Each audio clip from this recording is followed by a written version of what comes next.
Hello friends, welcome to our channel. இன்றைக்கி வீடியோவில் என்ன பார்க்க போகிறோம் அப்படின்னா, நம்மளுடைய சப்ஸ்கிரைபர் ஒருத்தவங்க சொந்தமாக வீடு வாங்குறதுக்கு எப்படி வந்து பிளான் பண்ணலாம் அப்படிங்கிற ஐடியாவை ஷேர் பண்ணுங்கன்னு கேட்டிருந்தாங்க. அதற்கான வீடியோ தான் இந்த வீடியோவில். என்னுடைய சொந்த வீடு வாங்குறதுக்கு ஓன் எக்ஸ்பீரியன்ஸை தான் உங்களோட ஷேர் பண்ணிக்கலான்னு இருக்கேன். தொடர்ந்து வீடியோவை பாருங்கள். வாங்க வீடியோக்குள்ளே போவோம். சொந்தமாக வீடு வாங்கணும் அப்படின்னு நினைக்கிறவங்க எப்படி வந்து பிளான் பண்ணலாம் அப்படிங்கிறத என்னுடைய ஓன் எக்ஸ்பீரியன்ஸை ஷேர் பண்ணிக்க போகிறேன். ஃபஸ்ட்டு நம்ம டிசைட் பண்ண வேண்டியது நம்மளுடைய இன்கம். இந்த இன்கமில் உங்களுடைய ஓன் ஹவுஸுக்கான பட்ஜெட் ஃபஸ்ட்டு நம்ம வந்து பிளான் பண்ணணும். இப்போது நம்மளுடைய இன்கம் வந்து 10,000 தான் இருக்குது அப்படிங்கிறவங்க பட்ஜெட் அப்படிங்கிறத ரொம்ப கம்மியாக பண்ணுவாங்க. ஒரு 2 லட்சம் 5 லட்சம் அப்படின்னு சொல்லிட்டு. பட் உங்களுடைய வருமானம் என்ன இருக்கோ அதை பொறுத்து உங்களுடைய பட்ஜெட்டை ஃபஸ்ட்டு பிளான் பண்ணிடுங்க. பட்ஜெட் அப்படிங்கிறது இப்போல்லாம் நம்மளுக்கு வந்து வீடாக வந்து செகண்ட் ஹேண்ட் வீடு கிடைக்குது, அப்புறம் லேண்டு கிடைக்குது, அப்புறம் நம்மளுக்கு வந்து அப்பார்ட்மெண்ட்ஸ் கிடைக்குது. இதில் உங்களுடைய சாய்ஸ் என்ன அப்படின்னு பாருங்கள். சாய்ஸ் அப்படிங்கிறது உங்களுடைய விருப்பம் தான். இப்போ நாங்கள் பிளான் பண்ணது செகண்ட் ஹேண்டு. இந்த செகண்ட் ஹேண்ட் வீடு வாங்கும் பொழுது என்ன விஷயங்கள்லாம் பார்க்கணும் அப்படின்னு கண்டிப்பாக நீங்கள் வந்து தெரிஞ்சுக்கணும். ஏன்னா நாங்கள் நிறைய அனுபவித்தோம். அதில் வந்து ப்ளஸ்ஸும் இருக்குது, நிறைய மைனஸும் இருந்துச்சு. அந்த மாதிரி செகண்ட் ஹேண்ட் போகிறீங்க அப்படின்னா என்னென்ன விஷயங்களை நம்ம வந்து கண்டிப்பாக முன்னாடியே தெரிஞ்சுட்டு அதை பர்ச்சேஸ் பண்ணணும்னு. செகண்ட் ஹேண்டு வாங்கினதில் கொஞ்சம் லாபமும் இருக்குது அப்படிங்கிறதுனால நாங்கள் அதுக்கு வந்து போனோம். பட் வந்து உங்களுக்கு வந்து நீங்கள் வந்து செகண்ட் ஹேண்ட் போகிறீங்களா, இடம் வாங்கி வீடு கட்ட போகிறீங்களா, அப்பார்ட்மெண்ட் பார்க்க போகிறீங்களா அப்படிங்கிறத ஃபஸ்ட்டு பிளான் பண்ணுங்கள். அதுதான் ஃபஸ்ட்டு உங்களுடைய பிளானு. அடுத்தது நம்ம இரண்டாவதாக பண்ணுறது பட்ஜெட்டு. உங்களுடைய பட்ஜெட் அப்படிங்கிறது 40 லேக்ஸ். ஏன் வந்து 40 லேக்ஸ் வந்து நான் சொல்கிறேன் அப்படின்னா, இப்போலாம் பார்த்தீங்கன்னா 40 லேக்ஸ் அப்படிங்கிறதே வந்து கொஞ்சம் கம்மியாக தான் இருக்குது. 40 லேக்ஸ்லேருந்து மேக்ஸிமம் 1 crore அப்படின்னு சொல்லி கூட நம்ம வச்சுக்கலாம். உங்களுடைய பட்ஜெட் என்னவோ அதை வந்து பிளான் பண்ணிடுங்க. இந்த பட்ஜெட்டை பிளான் பண்ணதுக்கு அப்புறம் நீங்கள் பிளான் பண்ண வேண்டியது இயர்ஸ். எத்தனை வருஷத்துக்குள்ளே இந்த அமௌண்ட்டை நீங்கள் வந்து சேமிக்க போகிறீங்க. குறைஞ்சபட்சம் கண்டிப்பாக ஒரு 5 வருடங்கள் இருக்கிற மாதிரி பிளான் பண்ணிக்கோங்க. அப்போ தான் அதற்கான நம்மளுக்கு வந்து வாய்ப்புகள் வந்து 5 வருடங்கள் அப்படிங்கிறது காலங்கள் எவ்வளோ அதிகமாக இருக்கோ அதுக்கு தகுந்த மாதிரி நம்ம வந்து அமௌண்ட்டை அதிகமாக சேமிக்க முடியும். அடுத்தது இப்போ நீங்கள் வருடங்களை சூஸ் பண்ணிட்டீங்க. அதாவது 5 வருடம் அல்லது 7 வருடம் 10 வருடம் அப்படின்னு சொல்லிட்டு உங்களுடைய வருமானத்துக்கு தகுந்த மாதிரி உங்கள் பட்ஜெட்டுக்கு தகுந்த மாதிரி வருடங்களை சூஸ் பண்ணிடுங்க. இந்த வருடங்களை சூஸ் பண்ணதுக்கு அப்புறம் உங்களுடைய சேமிப்பு அப்படிங்கிறது எவ்வளோ இருக்கணும், எவ்வளோ சேமிக்கணும் அப்படின்னு பார்த்தோன்னா 50% ஆஃப் அமௌண்ட்டு நம்ம வந்து கண்டிப்பாக கையில் டவுன் பேமெண்ட்டாக கொடுக்குற மாதிரி நீங்கள் சேமிச்சிருங்க. உங்களுடைய பட்ஜெட் வந்து 40 லட்ச ரூபா வீடு வாங்குறீங்க அல்லது வீடு கட்டணும்னு நினைக்கிறீங்கன்னா கண்டிப்பாக நீங்கள் என்ன பண்ணுங்கன்னா 20 லட்ச ரூபா நீங்கள் வந்து சேமிக்கிற மாதிரி பிளான் பண்ணிக்கோங்க. அந்த மாதிரி பிளான் பண்ணோம் அப்படின்னா தான் நம்மளுக்கு வந்து இது ஈஸியாக இருக்கும். இப்போ எங்களுடைய வீடு பார்த்தீங்க அப்படின்னா நியர்லி 60 லேக்ஸ் வீடு. இது வந்து செகண்ட் ஹேண்ட் வீடு. இந்த 60 லேக்ஸில் நாங்கள் டவுன் பேமெண்ட்டு பார்த்தீங்கன்னா 30 லட்ச ரூபா வந்து ரெடி பண்ண வேண்டியது இருந்துச்சு. இந்த 30 லட்ச ரூபாயை எப்படி ரெடி பண்ணோம் அப்படின்னு பார்த்தோம்னா, நான் வந்து எங்களுடைய இயர் எவ்வளோ எடுத்துக்கிட்டோம்னா 5 வருடங்கள் எடுத்துக்கிட்டோம். அந்த 5 வருடங்களில் நாங்கள் சேவ் பண்ணது எப்படி அப்படின்னு பார்த்தோம்னா, ஃபஸ்ட்டு எஸ்ஐபியில் வந்து கொஞ்சம் ஸ்டார்ட் பண்ணியிருந்தோம். அதாவது மந்த்லி 10,000 அப்படின்னு சொல்லிட்டு நாங்கள் போட்டோம். மந்த்லி 10,000 அப்படின்னா ஒரு வருஷத்துக்கு 1,20,000 நாங்கள் பே பண்ணுவோம்.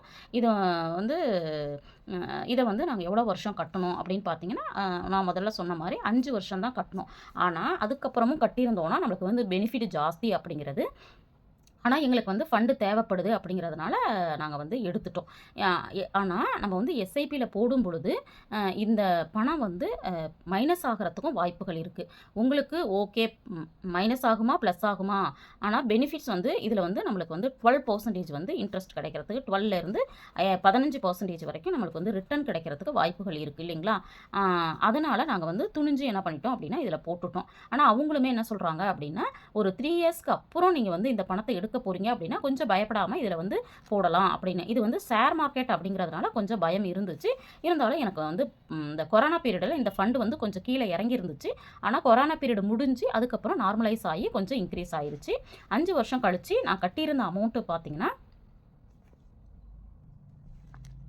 நான் கட்டியிருந்த அமௌண்ட் வந்து 6 லட்ச ரூபாய் இருந்துச்சு.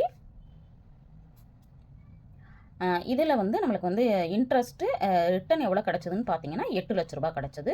கிட்டத்தட்ட எனக்கு வந்து 2 லேக்ஸ் வந்து இதில் வந்து பெனிஃபிட்ஸ் இருந்துச்சு. இதனால தான் நான் வந்து சொல்கிறேன் எஸ்ஐபி கண்டிப்பாக போடும்பொழுது ஃப்யூச்சரில் நல்ல ரிட்டர்ன்ஸ் கொடுக்கும் அப்படின்னு சொல்லிட்டு. இந்த 30 லட்சத்தை நாங்கள் எப்படி சேவ் பண்ணோம் அப்படின்னா, ஃபஸ்ட்டு வந்து இதில் எனக்கு வந்து 8 லட்ச ரூபாய் இதில் கிடச்சிச்சு இல்லைங்களா? இது இல்லாமல் நாங்கள் வந்து பண்ணது என்ன அப்படின்னு பார்த்தீங்கன்னா, இந்த மாதிரி அப்பப்போ நம்ம கையில் பணம் கிடைக்கும் பொழுதெல்லாம் நாங்கள் என்ன பண்ணுவோம் அப்படின்னா, இந்த மாதிரி கோல்டு காயின்ஸ் வந்து நிறைய பர்ச்சேஸ் பண்ணுவோம். அப்போல்லாம் விலை வந்து கொஞ்சம் கம்மியாக இருக்கும்போது மாதம் மாதம் கண்டிப்பாக வாங்கணும் அப்படிங்கிற மாதிரி ஒரு டார்கெட் வச்சுருப்பேன். அந்த டார்கெட்டை கண்டிப்பாக நான் வந்து அச்சீவ் பண்ணுறதுக்கு ட்ரை பண்ணுவேன். இந்த மாதிரி காயின்ஸ் வந்து அப்பப்போ நான் வந்து சேவ் பண்ணுவேன். அதே மாதிரி கோல்டு சிட்டும் வந்து போட்டு அப்பப்போ வருஷத்தில் ஒரு முறை நம்மளுக்கு வந்து இது நம்ம கைக்கு வந்து வீட்டுக்கு தங்கம் வர மாதிரி கோல்டு ஜுவல்லரி வர மாதிரி நான் பிளான் பண்ணுவேன். இது ஒரு பிளானு. இதையும் வந்து நான் தொடர்ந்து பண்ணிகிட்டே இருந்தேன். இது வந்து எனக்கு மிகப்பெரிய அளவில் சப்போர்ட் பண்ணுச்சு. நான் முதல்ல சொன்னேன் இல்லைங்களா, இதில் வந்து எனக்கு எவ்வளோ கிடச்சிது, 8 லட்ச ரூபாய் கிடச்சிது. அடுத்தது நான் வந்து நகைகள்லாம் வாங்கியிருந்தேன் அப்படின்னு சொன்னேன் இல்லைங்களா, அதில் வந்து லோன் எடுத்தோம், ஜுவல் லோன் எடுத்தோம். அதுக்கு வந்து எவ்வளோ லோன் வச்சுருக்கேன் அப்படின்னு பார்த்தீங்கன்னா 12 லட்ச ரூபாய்க்கு நான் வந்து ஜுவல் லோனை மட்டும் நான் எடுத்தேன்.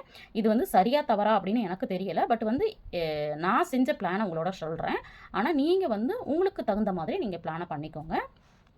சப்போஸ் வந்து இந்த எஸ்ஐபி அப்படிங்கிறத உங்களால் இதில் போட முடியாது, இதில் வந்து உங்களுக்கு விருப்பம் இல்லை அப்படின்னா கண்டிப்பாக நீங்கள் ஆர்டி வந்து போட்டுருங்க. ஒரு ஆர்டி ஓப்பன் பண்ணுங்கள். அது வந்து இயர்லி ஒன்ஸ் எடுத்து அதை திரும்ப திரும்ப டெபாசிட் பண்ணுங்கள். திரும்ப திரும்ப டெபாசிட் பண்ணும் பொழுது குறைந்தபட்சம் நம்மளுக்கு வந்து 7% வரைக்கும், அதாவது 6.8%லேருந்து 7% வரைக்கும் இன்ட்ரெஸ்ட் கிடைக்கும். ஆனால் இந்த ஆர்டி வந்து நம்ம ஒரு வருஷத்தில் ஒரு அமௌண்ட் கட்டுறோன்னா அதை எடுத்து திரும்ப ரீஇன்வெஸ்ட்மெண்ட்டு, அதை திரும்ப அதை வந்து டெபாசிட் பண்ணணும். திரும்ப திரும்ப நம்ம டெபாசிட் பண்ணும் பொழுது அதோட இன்ட்ரெஸ்ட்டோட சேர்ந்து அது ஆட் ஆகிட்டே வந்துட்டுருக்கும். அப்போ அதை வந்து நீங்கள் எப்போ உங்களுக்கு வந்து வீடு வாங்குறீங்களோ அல்லது நிலம் வாங்குறீங்களோ அல்லது வீடு வந்து அப்பார்ட்மெண்ட்டாக வாங்குறீங்களோ அப்போ வந்து அதை எடுத்துக்கிறதுக்கு ஈஸியாக இருக்கும். என்னோட சாய்ஸ் வந்து எஸ்ஐபி ஓகே தான். பட் உங்களுக்கு வந்து அதில் விருப்பம் இல்லை அப்படின்னா ஆர்டி வந்து போட்டுக்கோங்க. அதே மாதிரி நான் சொன்ன மாதிரி கோல்டு காயின்ஸு, ஜுவல்லரி இதெல்லாம் வந்து நம்ம அப்பப்போ கொஞ்சம் கொஞ்சம் பர்ச்சேஸ் பண்ணிக்கிட்டே வர்றது பெட்டராக இருக்கும். இப்போ லோன் போயிட்டோம். இந்த லோன் போனதுனால பார்த்தீங்க அப்படின்னா எங்களுக்கு எவ்வளோ கிடச்சிருச்சுங்க, 20 லேக்ஸ் நம்மளுக்கு இப்போ கிடச்சிருச்சு. அப்போ இன்னும் வந்து ஏன்னா எனக்கு வந்து சிங்கிள் இன்கம் தான் இருக்குது அப்படிங்கிறப்போ அதில் லோன் போட்டுட்டோம் அப்படின்னா ஃபேமிலியை ரன் பண்ணுறது ரொம்ப கஷ்டமாக போயிடும். அப்படிங்கிறதுனால நான் என்ன பண்ணேன்னா 50% கண்டிப்பாக அமௌண்ட்டை வந்து ரெடி பண்ணிடணும் அப்படிங்கிறதுக்காக தான் அந்த பிளானை பண்ணோம். இப்போ இங்கே வந்து 8 லட்ச ரூபாய், இங்கே வந்து 12 லட்ச ரூபாய் வந்து லோன் வாங்கிட்டோம். இப்போ 20 லட்ச ரூபாய் கிடச்சிருது. அடுத்தது இன்னும் ஒரு 10 லட்ச ரூபாய் வேணும். இப்போ இந்த 10 லட்ச ரூபாயை எப்படி வந்து நம்ம ரெடி பண்ணுறது அப்படின்னு சொல்லிட்டு நாங்கள் பார்த்தோம்.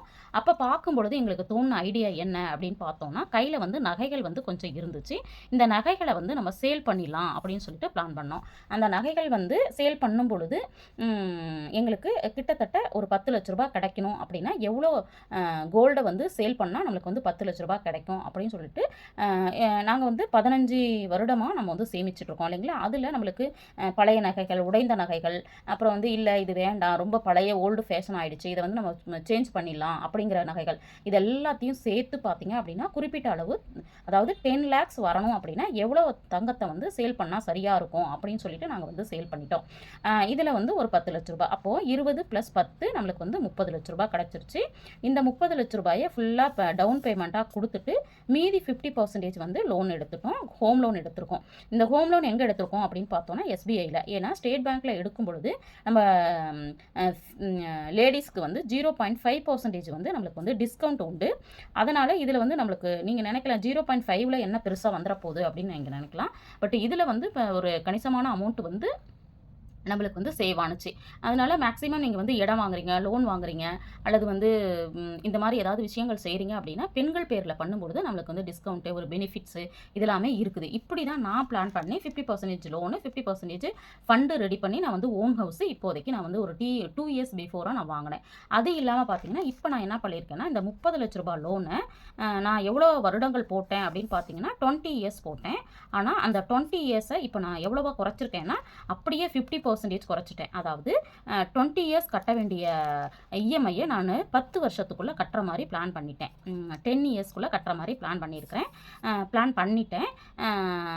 எனக்கு வந்து இப்போ லோன் அமௌண்ட் வந்து 20 இயர்ஸ் அப்படிங்கிறது அப்படியே குறைஞ்சி 10 இயர்ஸாக மாறி இருக்குது. இந்த 10 இயர்ஸாக மாறும்பொழுது பார்த்தீங்கன்னா கிட்டத்தட்ட எனக்கு வந்து 6 லட்ச ரூபாயிலேருந்து 10 லட்ச ரூபாய் வரைக்கும் லாபம் ஆயிருக்கு. அதுக்கு அந்த ஹோம் லோனை வந்து குறைக்கிறதுக்கு நான் என்ன மாதிரியான டிப்ஸ் எல்லாம் ஃபாலோ பண்ணி 20 வருஷத்தை 10 வருஷமாக குறைச்சிருக்கேன் அப்படிங்கிற டிப்ஸை தெரிஞ்சுக்கணுன்னா கமெண்ட் பண்ணுங்கள். நான் தனி வீடியோவாக உங்களுக்கு வந்து ஷேர் பண்ணுறேன். இப்போது ஃபைனலாக நான் சொல்கிறது என்ன அப்படின்னு பார்த்தோம்னா, கண்டிப்பாக நீங்கள் வந்து புது வீடோ லோனோ இடமோ அல்லது வந்து அப்பார்ட்மெண்ட்டோ வாங்குறீங்க அப்படின்னா நான் சொல்கிற ஒரே ஒரு விஷயம், 50% அமௌண்ட் வந்து டவுன் பேமெண்ட்டு ரெடி பண்ணிவிட்டு அதுக்கப்புறம் நீங்கள் வந்து இந்த விஷயத்தை செய்தால் நல்லாயிருக்கும் அப்படின்னு நினைக்கிறேன்.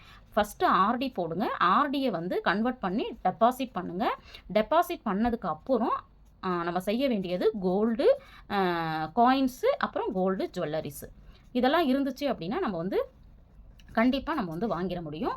இந்த மாதிரி தான் நான் பிளான் பண்ணேன். அதை தான் உங்களோட ஷேர் பண்ணியிருக்கேன். இந்த ஐடியா உங்களுக்கும் யூஸ்ஃபுல்லாக இருந்திருக்கும் அப்படின்னு நினைக்கிறேன். வீடியோ பிடிச்சிருந்தா லைக் பண்ணுங்கள், ஷேர் பண்ணுங்கள், கமெண்ட் பண்ணுங்கள். மறக்காமல் நம்ம சேனலை சப்ஸ்கிரைப் பண்ணி வச்சுட்டு பாருங்கள். தேங்க்ஸ் ஃபார் வாட்சிங்.